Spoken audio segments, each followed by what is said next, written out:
भगत जी सत साहिब, थोड़ा समाधान की कृपा करें। बात यह है कि नानक देव जी जब परमात्मा ने सतलोक दिखाया तब विश्वास आया। इसके पहले नानक देव जी विश्वास परमात्मा के ऊपर क्यों नहीं कर रहे थे? और जब परमात्मा नहीं मिला, इसके पहले ब्रह्मा विष्णु की महेश की भक्ति करता था। इसके बाद जब परमात्मा ने सतलोक दिखाया तब विश्वास किया। इसके पहले उनको विश्वास क्यों नहीं था? तो वो तो महाधर्मी पुरुष था और अपन तो एक सामान्य जीव है। तो अपन कैसे भरोसा करें कि सतलोक देखने के बाद अपने को पता चले कि कबीर साहब की भक्ति करनी चाहिए। सत साहिब, जय बंदी छोड़। बंदी छोड़ सतगुरु रामपाल जी महाराज जी की जय हो। सतसाई भगत जी, देखिए आपका जो सवाल है वैसे उस सवाल का कोई मतलब निकलता नहीं है। अब आपको शंका हुई है तो जाहिर सी बात है, जब तक आपकी शंका का समाधान नहीं होगा तब तक आपके मन में वो सवाल हमेशा कांटे की तरह चुभता रहेगा। तो दास को जो सेवा दी है परमेश्वर ने, तो दास की भी ड्यूटी बनती है कि भगत समाज की ऐसी शंकाओं का भी समाधान किया जाए ज्ञान आधार से, जिनका वैसे भक्ति मार्ग में कोई औचित्य नहीं है।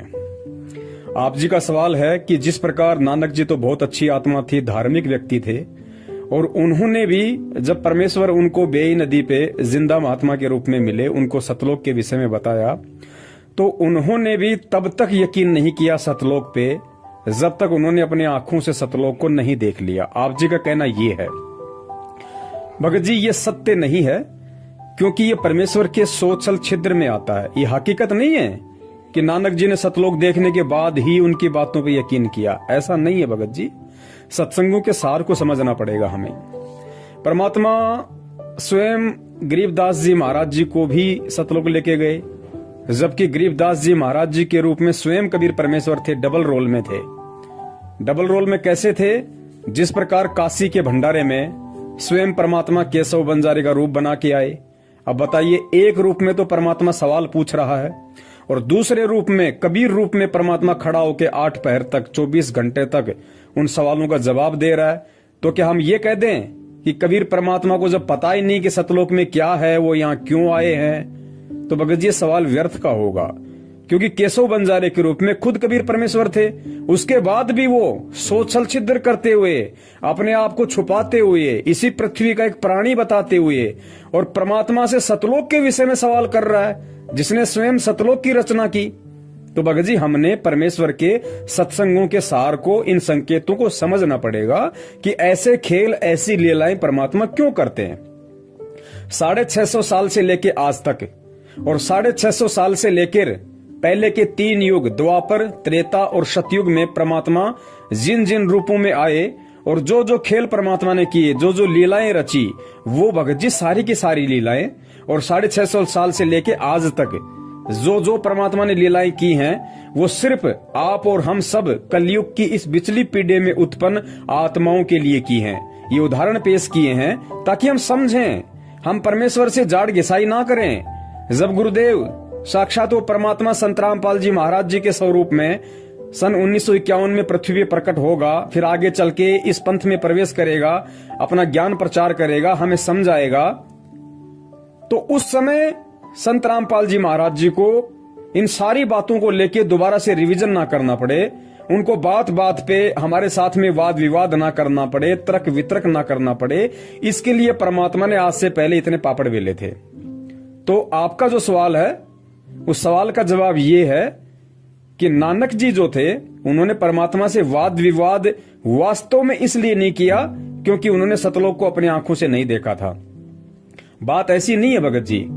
नानक जी को परमात्मा ने प्रेरणा की, मलुकदास जी को परमात्मा ने प्रेरणा की, धर्मदास जी के अंदर परमेश्वर ने प्रेरणा की। ये सारे के सारे जो खेल थे, इन आत्माओं में प्रेरणा करके और परमात्मा ने अपनी मर्जी से उनको सतलोक दिखाया। सतलोक दिखा के फिर वापस छोड़ा, फिर उन सब बातों को साहित्य में लिखा। क्यों?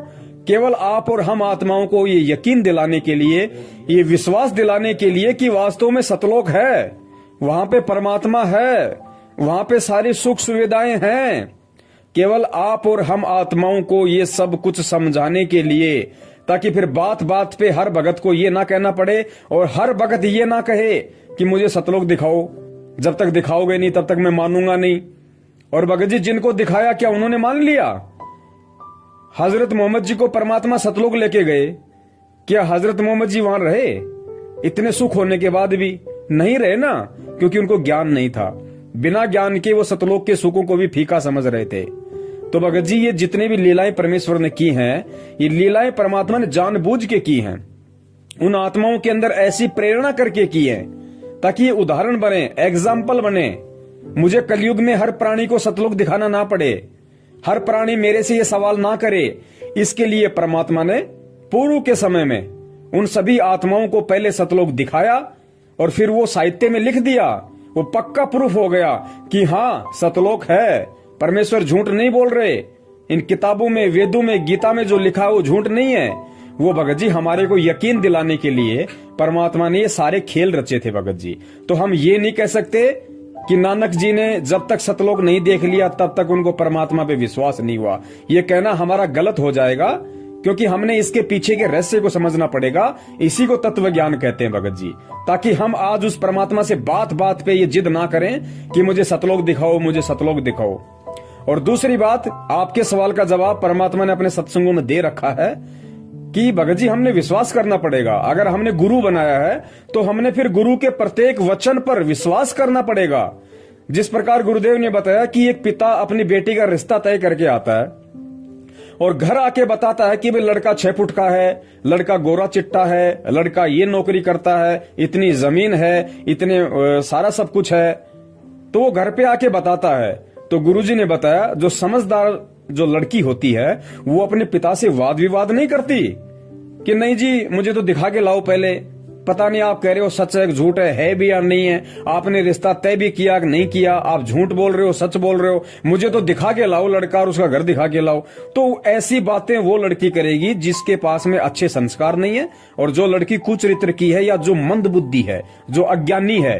वरना जो समझदार बच्ची होगी उसको अपने बाप के ऊपर यकीन होगा कि बाप कभी अपनी बेटी का बुरा नहीं चाहेगा, उसके भविष्य को अंधकार में नहीं धकेलेगा किसी ऐसे घर में उसका रिश्ता तय करके। तो बाप जो बोल रहा है वो बिल्कुल सत्य है, ये उस लड़की को यकीन करना पड़ेगा अगर वो समझदार है तो भगत जी हमने भी उस लड़की की तरह एक समझदार शिष्य बनना है, एक समझदार भगत बनना है और हमने अपने गुरुदेव पे, अपने बाप पे ये विश्वास करना पड़ेगा कि हमारे बाप ने जो कह दिया वो बिल्कुल सत्य है।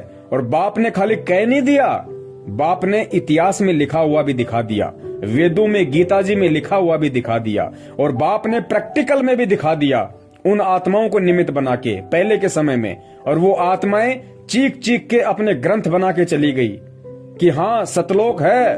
गरीबदास जी महाराज जी ने कहा कि हम देखा सो सांच है और सकल परपंच।